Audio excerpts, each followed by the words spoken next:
Et bonjour à tous et bienvenue sur cette nouvelle vidéo qui va être un peu différente de ce que je fais d'habitude. J'avais envie de faire un tag depuis quelques temps, je vais pas vous cacher, je voulais faire un tag graphique. J'ai cherché, j'en ai pas trouvé de tag qui m'intéressait graphique, donc je me suis dit, je vais continuer à chercher, je vais bien trouver un tag qui me plaît. Et j'ai pas trouvé ce qui me plaisait en fait au niveau des tags, donc je me suis dit, je vais en faire un, je vais m'amuser, je l'ai appelé le tag de la conso parce qu'il y a eu récemment un peu des débats autour de Insta, de Booktube, enfin voilà, un peu de pousser à la surconsommation, et je me suis dit, est-ce qu'on se posait un peu des petites questions là pour voir, voilà, est-ce que si vraiment on est des gens qui surconsomment, ou est-ce que au contraire, en fait, on a peut-être une mauvaise idée de la consommation qu'on a des livres. Alors, Booktube est là pour nous conseiller. Après, c'est à nous de voir si on veut acheter ou pas. Donc dans cette idée, j'ai réfléchi à 13 questions, voilà, qui normalement poussent pas trop au débat. On fait un peu comme on veut. Voilà, chacun est libre de faire ses choix. Ces réponses ne concernent que la personne qui répond aux questions. Voilà, donc les réponses que je vais donner ne seront propres qu'à moi-même. Et vous aussi, et vous, si vous répondez aussi à ce tag, si vous le reprenez, n'hésitez pas à me taguer sur Insta, voilà, ou à me le dire en commentaire. J'irai voir bien entendu votre vidéo en espérant que ce tag vous plaise. Je vais commencer de suite à mettre, ma petite bannière spéciale question qui est ici, voilà, la spéciale bannière question, avec du coup pour première question, quelle est ta fourchette de budget? Alors voilà, j'ai dit une fourchette parce que on est d'accord, on ne met pas tous les mois le même budget sur les livres, ça dépend des sorties, etc., de ce qui peut nous intéresser. Moi je sais que je suis aux alentours à peu près de 100 € par mois, hors période de grosses sorties comics qui va m'engendrer plus de budget. Donc si je prends ma fourchette, c'est vraiment entre 100 et 150 € parce que j'ai les moyens. J'ai les moyens de pouvoir m'acheter 100 à 150 € de bouquins. C'est moi-même qui me fixe ce budget. Voilà, c'est moi. Peut-être que dans 3 mois, je pourrais plus faire ça. Peut-être que dans 6 mois, je pourrais en mettre encore plus. Voilà, moi pour le moment, c'est ce budget. Je m'y tiens plus ou moins. Il y a des mois où clairement j'achète 3 livres et c'est très bien. Et il y a des mois où j'en achète plus. Mais voilà, en moyenne, il est entre 100 et 150. Ce qui est déjà pas mal, je trouve, hein, quand même. Parce que après, il faut les lire, les livres. Voilà, il faut quand même dire, voilà, j'achète ces livres. Il faut quand même que voilà, je les lise. Mon objectif, c'était clairement de lire voilà, ces petits bouquins. Et ça m'a fait plaisir de les lire. Donc, de les acheter. Et maintenant, il faudra que je les lise. Mais j'en suis tout à fait au courant. Ensuite, deuxième question, hop, tu consommes plus en librairie indépendante, médiathèque, internet ou grande surface? Voilà, comme ça on citait pas les noms des diables parce qu'on peut aussi consommer sur internet, sur d'autres sites. Alors, moi, mon budget livre va énormément partir en librairie indépendante. Clairement, je pense que facilement sur la librairie indépendante va y avoir 90%, ça va être du budget, ça va être mon budget, 90% librairie indépendante. Faut savoir que tous mes comics et tous mes mangas viennent de librairie indépendante. Je commande très rarement sur Amazon parce que je sais que mon libraire les a. La plupart du temps, voilà, les autres livres, quand je les achète sur internet, c'est que vraiment je les ai trouvés nulle part. Et ou alors confinement qui nous bloque complètement, qu'on puisse pas aller. Moi je suis désolé, en période de Covid, je vais pas m'amuser à prendre les transports en commun. Voilà, je les prends une fois dans le mois. Si le livre j'en ai vraiment envie tout de suite, oui je vais le prendre sur internet. Ou si je le trouve en grande surface quand je fais mes courses, je vais le prendre en grande surface.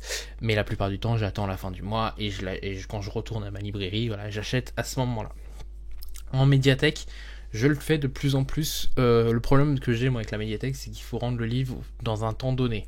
Et la plupart du temps, le temps est trop court parce que moi, je suis toujours à prendre le livre et le laisser un peu traîner dans ma palle, mais ça sera le sujet d'une autre question. Donc, je pense que c'est 90% librairie indépendante, 5% internet grande surface et 7% internet grande surface et 3% médiathèque. Voilà. Hop. Qu'est-ce qui influence le plus tes achats? Couverture, auteur, résumé, avis. Alors, clairement, moi, je pars du principe que quand je vois un livre, la première chose qui va me faire aller sur le livre, ça va être la couverture. Si Si voilà, par hasard je vois une couverture qui est hyper moche, bah je vais pas avoir le réflexe d'aller l'acheter. Après, la deuxième chose qui va aussi attirer mon regard, ça va être l'auteur. Par exemple, si la couverture je la trouve pas belle, mais qu'on m'a dit que cet auteur était très bien, etc., des livres qu'il fait, je vais peut-être du coup me diriger vers lui et ensuite lire le résumé. Et voilà. Mais je pense vraiment que si là je devais classer les 4 que je vous ai donné, couverture, auteur, résumé, avis, le premier c'est la couverture. Moi clairement je vais voir une magnifique couverture, je vais me réfugier dessus. Le deuxième ça va être les avis que j'ai entendus sur ce livre. Le troisième l'auteur. Et la quatrième le résumé.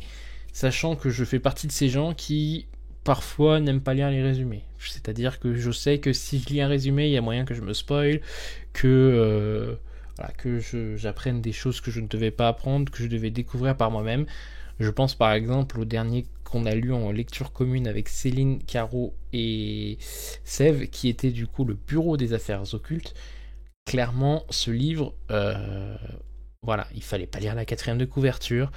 Le Bureau des affaires occultes, il apparaît page 341, il y a 342 pages dans le livre. Donc non, clairement, c'est pas le genre de livre que je fallait lire la quatrième de couverture. Par contre, le résumé du coup, oui, en effet, à la base, ce qui m'a flashé dans son livre, c'est la couverture. Voilà, je ne vais pas le nier. Je suis quand même quelqu'un d'assez superficiel au niveau des livres. Dès qu'une couverture me plaît, 90% de chances que je l'achète. Voilà, c'est systématique. Une couverture que je trouve belle va me donner envie de l'acheter, peu importe son résumé, peu importe l'auteur, et peu importe la vie. Voilà. Question 4, on va parler un petit peu craquage. Bah voilà, en parlant de couverture, mon dernier craquage, c'est le Crescent City Sarajimas. Et en plus, je l'ai pris en hardback, donc à quel point je suis superficiel. Voilà, hop. Maison de la Terre et du Sang, hop. Il est juste sublime, quoi. Le Crescent City, le tome 1. C'est aux éditions de Saxus, donc voilà. Quand je vous dis que je suis quelqu'un de superficiel au niveau des livres, je n'ai même pas lu le résumé, je ne sais même pas de quoi ça parle, j'ai juste vu l'objet et j'ai dit il me le fallait, donc voilà. Le dernier craquage, c'est le Crescent City, il faut savoir qu'il vaut 30 balles hein, quand même. C'est un beau bébé de 942 pages, je crois, on avait vu l'autre fois. Ouais, ça doit être ça, 942 pages. Ensuite, la cinquième question. Achètes-tu plus de grand format poche ou de numérique? Il y a eu une époque où j'achetais énormément de numérique parce que j'avais pas de place au niveau des bibliothèques.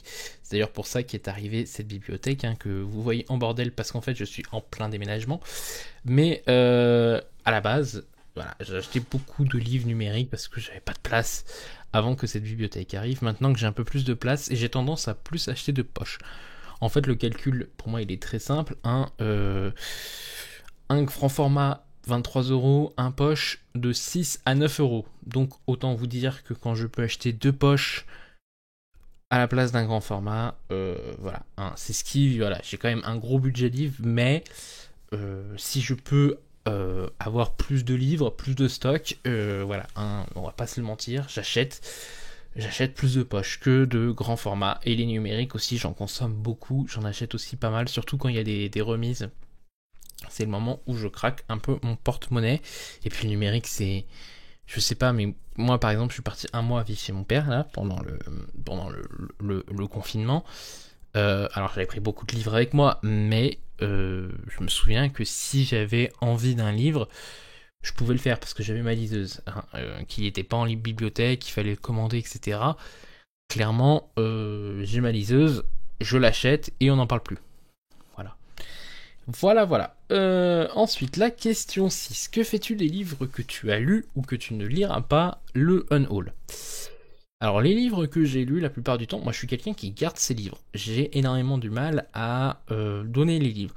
Pourquoi? Parce qu'il faut savoir que quand j'étais gamin, je lisais beaucoup de mangas. Et les mangas, j'ai tendance à les relire très souvent. J'avais tendance à les relire très souvent parce que mes parents m'achetaient pas tout le temps des mangas, ils m'achetaient pas tout le temps des livres. Donc il y avait des moments où quand j'avais envie de lire, je relisais pour la 50e fois le Chevalier Zodiac, le Naruto, le One Piece, le Dragon Ball Z que j'avais dans ma palle. Voilà, donc du coup c'est ce que ça fait pour ça que du coup j'ai du mal à lire. Maintenant, à les virer. Maintenant j'ai quand même les livres que je sais que je ne lirai pas ou que j'ai abandonnés, j'ai tendance à les mettre en boîte à livres ou d'aller du coup les déposer en livre d'occasion, les revendre. Voilà, pour moi, faut qu'ils partent parce que si je les ai pas aimés, les livres que j'ai abandonnés, c'est un peu plus compliqué parce que un livre abandonné, je ne suis pas à l'abri de le reprendre un jour. Il y a ça aussi qui rentre en jeu, quoi. Est-ce que je vais le relire ou pas? Je sais pas. Toujours est-il que actuellement, voilà, je préfère les mettre en boîte à livres ou voilà. Les livres que j'ai lus et que j'ai adorés, la plupart du temps, je les garde parce que voilà, ils font partie de mes coups de cœur. Et moi, j'aimerais un jour avoir toute une bibliothèque que de coups de cœur, de livres que je sais que j'ai vécu des bonnes aventures et que je sais que si un jour j'ai un coup de mou, je pourrais y retourner avec grand plaisir. Question 7. T'es-tu déjà fait influencer par des avis? Bien entendu. Si j'ai repris la lecture, parce que moi, vous savoir que j'ai eu un gros arrêt sur la lecture de romans avec le Laurent Godet, La Porte des Enfers. J'ai adoré ce livre. Pour moi, voilà, pour moi, personne n'a fait mieux n'avait fait mieux, ne pourrait faire mieux. C'était le livre parfait. J'ai lu d'autres livres quand même, parce que je dis que j'ai eu un gros arrêt de lecture, mais j'ai quand même lu d'autres livres, je pense par exemple à La Fille du Train, etc. Mais j'avais pas cette saveur que j'avais trouvée dans le Laurent Godet. Et je suis tombé sur une chaîne Booktube du nom de Il est bien ce livre, qui a présenté un jour un livre qui s'appelle Je ne suis pas un monstre de Carmé Chaparro. Et là je me suis dit, bon, tente-le, tu le prends en numérique, tu le tentes, s'il te plaît pas, laisse tomber. En plus c'était... C'était le moment où j'ai eu ma liseuse pour Noël, donc c'était parfait, quoi. Je le tente, et là, coup de foudre, coup de cœur, tout ce que vous voulez. J'ai adoré ce bouquin. Donc, clairement, voilà, c'est comme ça que je suis retombé dedans. Donc oui, je me suis déjà fait influencer. Ça arrive à tout le monde de se faire influencer. Même dans mes choix de livres, il y a des livres que je ne choisis pas parce que j'ai entendu de mauvais avis. Alors je suis toujours le premier à dire, c'est pas parce que moi j'ai pas aimé que vous n'aimerez pas, mais c'est vrai qu'on a plus tendance à se tourner vers des livres que des gens ont appréciés, que d'autres n'ont pas aimé, mais que par rapport à d'autres que les gens n'ont pas aimé, et puis au fur et à mesure du temps, on sait lesquelles personnes on peut avoir confiance dans leurs avis, et ceux à qui on peut moins, enfin pas forcément avoir confiance, mais se dire, un tel a aimé, j'aimerais pas. Voilà, il y a certains livres, c'est du tac au tac. Voilà, on peut le dire. La question 8. Plus 9 ou occasion? Alors là, ça va être une question assez simple pour moi. Au niveau des romans, j'ai plus tendance à prendre du 9. Tout ce qui sort en poche, c'est quasiment que du 9 que j'achète. Les comics, c'est souvent d'occasion, parce que les comics, c'est quand même hyper cher à force, donc c'est de l'occasion. Les mangas, ça dépend. Des fois, j'en achète d'occasion, des fois, j'achète du neuf. Après, moi, j'ai un gros souci, c'est que le Easy Cash qui est à côté de chez moi, il a un tout petit rayon livre, il n'y a pas grand-chose dessus. C'est toujours des livres qui se battent en duel, là. Et ils sont hyper chers. Donc du coup, moi, ça me donne pas envie, quoi, d'acheter... Voilà, si c'est pour payer le livre 15€ alors que pour 2€ de plus je l'ai neuf, voilà, le choix est vite fait. Donc voilà, c'est pour ça que j'ai vraiment peu de livres d'occasion. Je veux quand même me tourner de plus en plus vers l'occasion pour essayer, voilà, quand même d'avoir plus de livres. J'ai un budget de 200 à 150€, mais j'aimerais bien quand même qu'il soit dans les occasions. Ça me donnera plus de livres. Voilà pour la question 8. La question 9. Tu achètes des livres pour les lire tout de suite ou tu les laisses patienter au chaud dans ta palle?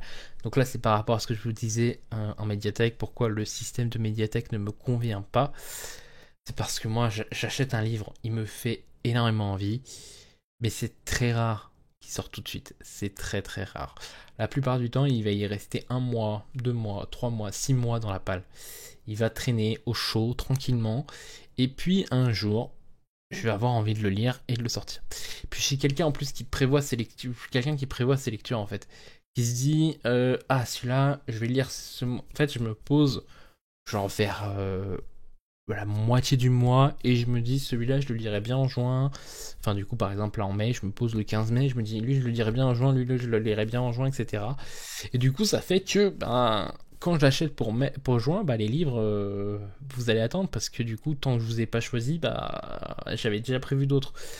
Et donc du coup c'est pour ça que moi je les laisse patienter, voilà. Minimum 1 mois, maximum, il y en a, ça fait 5 ans qu'ils sont dans la palle et qu'ils n'en sont pas sortis.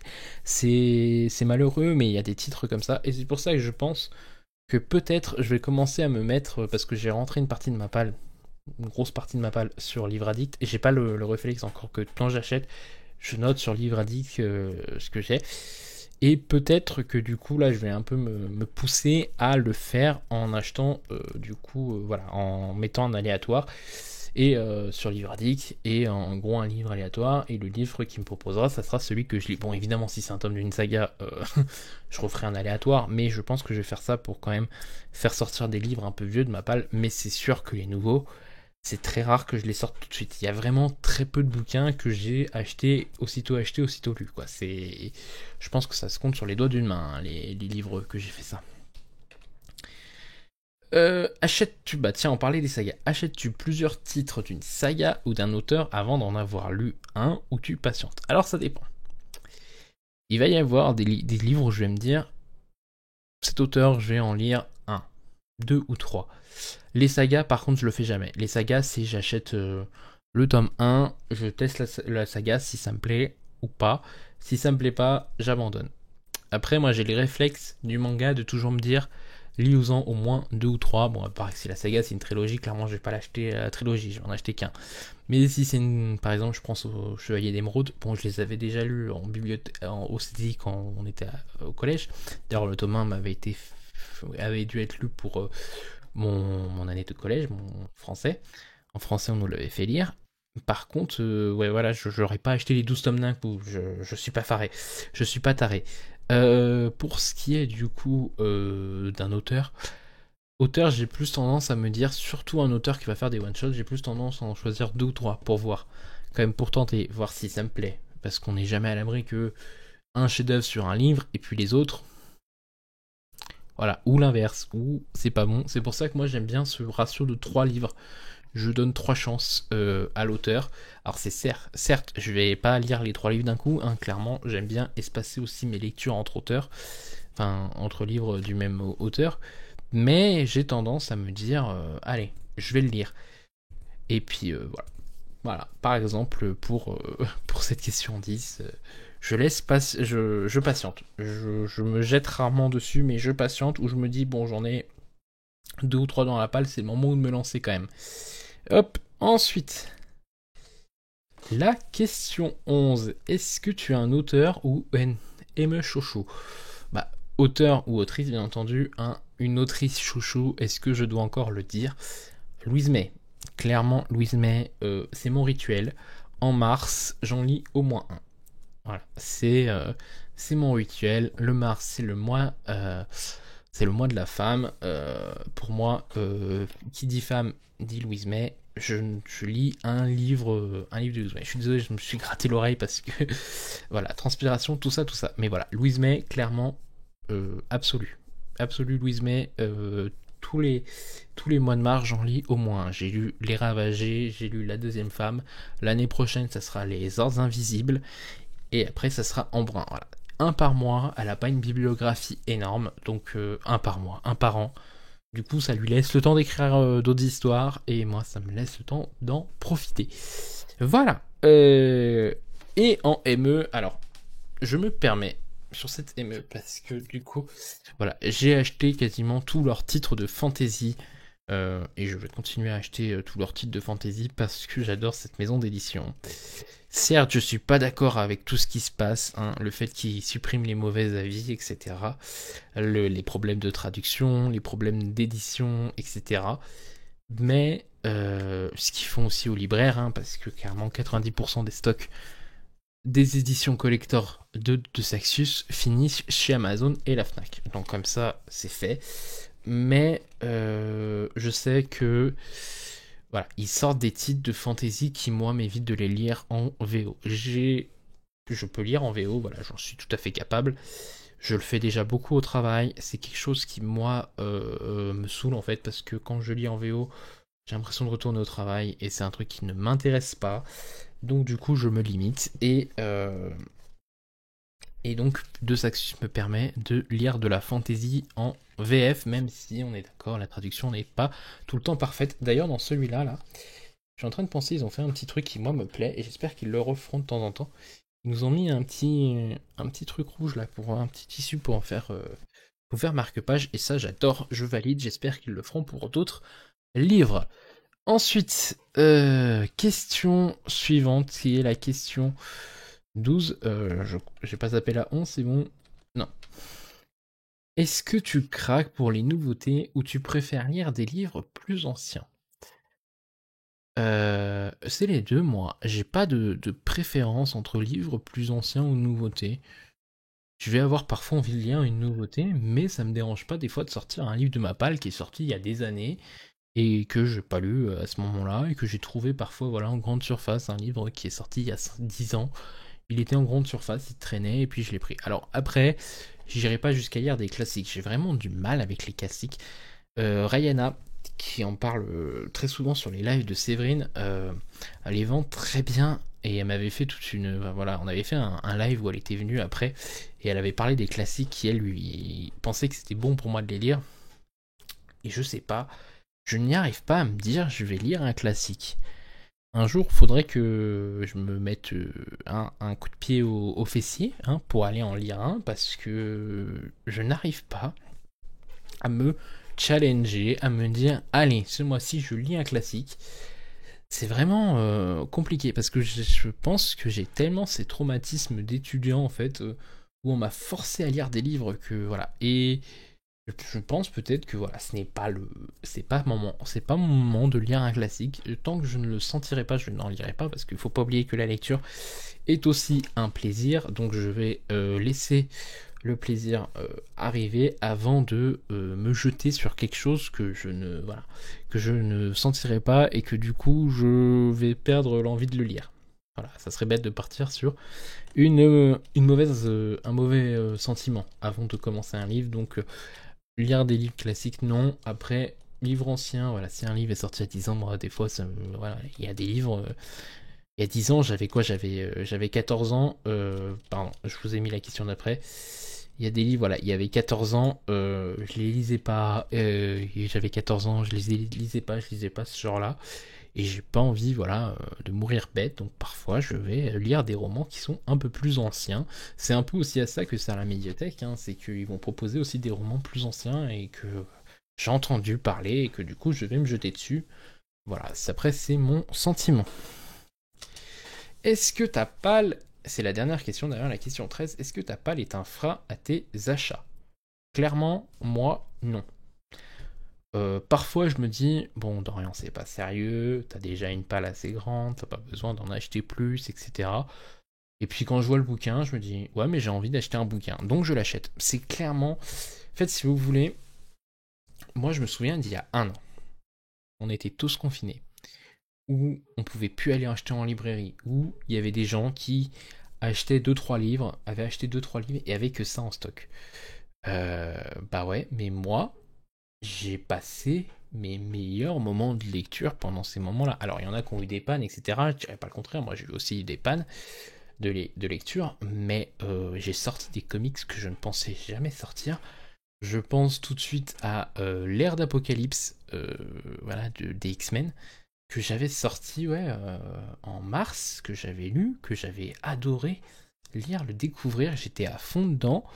Et voilà, c'était un gros bébé, un gros bouquin. On était confinés, et ben moi, j'ai adoré lire ce livre pendant mon confinement. Voilà, j'ai lu d'autres bouquins qui m'ont fortement plu. J'ai lu des Daredevil, j'ai lu le premier Louis Mail et Ravagé. Bon, celui-là, j'avais triché, je l'avais pris en numérique. Mais voilà, il y a des livres que j'avais découverts, que j'ai adoré. Et je pense aussi qu'aujourd'hui, ce qui se passe, c'est qu'on a quand même une certaine frustration qu'on a traîné suite à ce confinement et qu'aujourd'hui, vu qu'on savait qu'on allait être reconfiné au fur et à mesure, qu'on pouvait être reconfiné à tout moment en fait, avant qu'évidemment les librairies deviennent un produit de première nécessité, et bah je pense que je me suis dit, moi, parce qu'avant ma palle elle était pas aussi immense, niveau comics ça se débat encore, mais niveau roman et manga ma palle était pas aussi énorme, mais je pense qu'en fait il y a eu une certaine frustration et que du coup je me suis inconsciemment moi en tout cas, je me suis dit, ouais, bah maintenant quand j'ai envie d'un livre, s'il me fait plaisir, et si mon compte en banque me le permet bien entendu, et bah je vais l'acheter. Il n'y a pas à tergiverser pendant 20 ans. Ce livre me plaît, je vais l'acheter. Il me donne envie, je vais l'acheter. Je n'ai pas besoin de me justifier 20 fois. J'ai envie de découvrir ce livre, je ne le découvrirai pas tout de suite, bah je l'achète. Voilà, après, est-ce que ça me dérange? Non, pas du tout. Voilà, ma palle fait cette taille, elle fait cette taille, et puis bah, ça veut dire que j'ai plein de livres qui ne demandent qu'à être découverts. Voilà. Alors après, au niveau des comics, en fait, là où moi ça peut être un frein, c'est que je me dis parfois, j'ai quand même payé ce comics 35 €, j'ai quand même payé ce comics 70 €, j'ai quand même payé ce comics 100 €. Je vais peut-être le lire quand même. Voilà, vous avez le chat qui vient d'arriver, il vient de taper l'incruste. Hop. Mais voilà, c'est surtout ça en fait qui va me faire tilter en mode bon, mon gars, tu l'as quand même payé tant, il serait peut-être temps de le lire quoi, parce que c'est bien beau, mais au bout d'un moment, il faut le sortir. Ça, je suis tout à fait d'accord, oui, il faut que je le fasse. Mais voilà, c'est vraiment le seul truc qui me freine. Mais sinon, voilà, hein, c'est le jeu des comics. Voilà. Donc, pour ce petit tag, ces 13 petites questions, voilà. Je les trouve pas si problématiques. En plus, elles sont assez simples, on peut y répondre assez vite. Voilà, moi personnellement, je vous ai donné mes réponses. S'il vous plaît, n'hésitez pas à vous. Enfin, s'il vous plaît, hein, n'hésitez pas à le reprendre. Moi, voilà, je l'ai fait. Je sais que j'en avais discuté déjà avec certaines personnes que j'allais faire ce tag parce que bon, je me suis dit, est-ce que vous pensez que c'est le bon moment de le sortir quand même? Parce que on peut, voilà, c'était encore chaud là le débat sur Insta au moment où j'étais en train de le créer. Sur Insta et sur YouTube, hein, mais voilà, je savais pas si c'était le bon moment. Il y en a certains qui m'ont dit les questions sont pas problématiques, ça peut le faire et tout. Donc je me suis dit, bon, allez, je le fais, voilà, je l'ai tourné, je vous le présente. Et si il vous a plu, n'hésitez pas à le reprendre et évidemment à me taguer. Voilà, vous me taguez sur Insta ou vous mettez un commentaire sous la vidéo en me disant j'ai repris ton tag, etc. N'hésite pas à venir le voir. Voilà. Donc c'est le tag de la conso. Je pense que voilà, moi ça me faisait rire ce petit titre. Il est pas gênant. Je pense pas qu'il soit gênant. Sur ce, je vous souhaite à tous une très bonne journée, une très bonne soirée, un très bon matin selon quand est-ce que vous regardez cette vidéo.